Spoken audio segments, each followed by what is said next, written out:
हे पेढे तुम्ही बघू शकता, फक्त 2 मिनिटात तयार झाले आहेत. विश्वास बसत नाही ना? पण हे खरं आहे.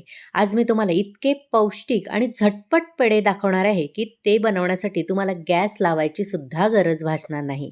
साखर, गूळ, मिल्क पावडर, खवा, दूध कशाचाही वापर न करता पौष्टिक पेढे कसे बनवायचे, ते वेळ न घालवता लगेचच पाहूयात. नमस्कार, मी प्रेषिता. प्रेषिताच किचनमध्ये तुम्हा सर्वांचे पुन्हा एकदा खूप खूप स्वागत करते. पेढे बनवण्यासाठी आपल्याला सर्वात आधी लागणार आहे ते म्हणजे भाजलेले चणे. हो, आपण आज भाजलेल्या चण्यांपासून पेढे बनवणार आहोत. तर हे चणे मी भाजलेले घेतले आहेत आणि त्याची संपूर्ण सालं काढून टाकली आहेत. कपाने म्हणाल तर मेजरमेंट कपाचा अर्धा कपाचा वापर केला आहे आणि वजनामध्ये म्हणाल तर 60 ग्रॅम एवढे मी भाजलेले चणे घेतले आहेत. आता एक मिक्सरचं भांडं घ्यायचं आणि ह्यामध्ये हे चणे घालायचे आहेत. तुमच्याकडे चणे उपलब्ध नसतील तर तुम्ही भाजकी चणा डाळ असते, डाळवं ते सुद्धा वापरू शकता, पण त्यामध्ये हलकासा कच्चेपणा असतो, ती तुम्हाला भाजून घ्यावी लागेल.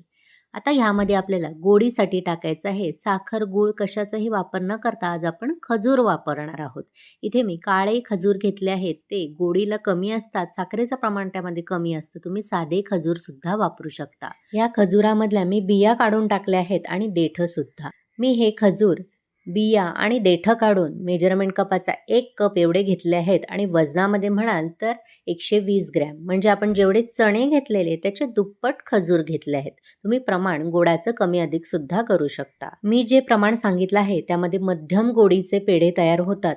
त्यामुळे तुम्हाला जर जास्त गोड आवडत असेल तर खजुराचं प्रमाण वाढवू शकता. आता हे दोन्ही जिन्नस फक्त मिक्सरला आपल्याला फिरवून घ्यायचे आहेत. चालू बंद मिक्सर करायचं सुरुवातीला आणि फिरवून घ्यायचं. तयार झालेलं मिश्रण लगेचच आपण एका ताटामध्ये काढून घेऊया. अशा पद्धतीने तुम्ही पेढे केलेत तर ज्यांना मधुमेह आहे किंवा साखर खायची नसेल, गूळ खायचा नसेल अशी व्यक्ती सुद्धा खाऊ शकते. डाएट करणारे, जिमला जाणारे, प्रोटीन रिच असे हे पेढे आहेत. सणवार म्हटलं की गोड गोड आपण खातो, वजन देखील वाढण्याची भीती असते. त्यामुळे अशा पद्धतीने पौष्टिक पेढे तुम्ही नक्कीच बनवू शकता. काही जणांना जेवणानंतर गोड खायची सवय असते किंवा संध्याकाळी काहीतरी गोड खातात, तर अशा वेळेस हा पौष्टिक पर्याय तुम्ही नक्कीच निवडू शकता. आता हे पीठ फक्त आपल्याला थोडंसं मळून घ्यायचं आहे आणि ज्या आकाराचे पेढे तुम्हाला बनवायचे आहेत, तर असे छोटे छोटे त्याचे गोळे करून घ्यायचे. आज मी पेढ्यांचा साचा वापरून पेढे करणार आहे, जसे दुकानात मिळतात तसे. पण तुमच्याकडे काही साचा नसेल तर अशा पद्धतीने गोलाकार करू शकता आणि थोडासा चपटा करून मध्ये असा खड्डा देऊ शकता आणि मध्ये आवडीचं ड्रायफ्रूटसुद्धा भरू शकता. पण मी हे पेढे आणखीन सुंदर दिसण्यासाठी हा असा साचा वापरणार आहे. एक गोळा करून घ्यायचा आणि असा आतमध्ये भरायचा आणि फक्त दाबून घ्यायचा, की इथे आपल्या लगेच नक्षीदार पेढा तयार आहे. बघू शकता हा पेढा किती सुंदर दिसत आहे. सुंदर नक्षी यावर उमटली गेली, अगदी बाजारात मिळतात तसेच.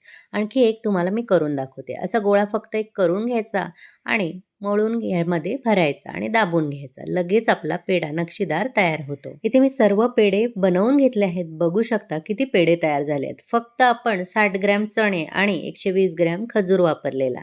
ह्याचे 12 पेढे तयार होतात, पण एक पेढा इथे आधीच संपला गेला आहे. आता ह्यावर मी थोडेसे पिस्त्याचे काप लावून घेणार आहे, म्हणजे आणखीन सुंदर दिसतील. तुम्हाला माझी आजची ही पौष्टिक पेढे बनवण्याची पद्धत कशी वाटली, आवडली असेल तर एक लाईक करा, जास्तीत जास्त लोकांना शेअर करा, जेणेकरून त्यांना सुद्धा असा पौष्टिक पर्याय निवडता येईल. प्रेषिताच किचनला सबस्क्राईब करायला विसरू नका. नक्की करून बघा येत्या रक्षाबंधनला आणि कसे झाले ते कमेंट करून मला नक्की कळवा. चला तर मग पुन्हा भेटू अशाच मस्त, स्वादिष्ट, भरपूर टिप्स, अचूक प्रमाण आणि एखाद्या नवीन रेसिपीसह. धन्यवाद.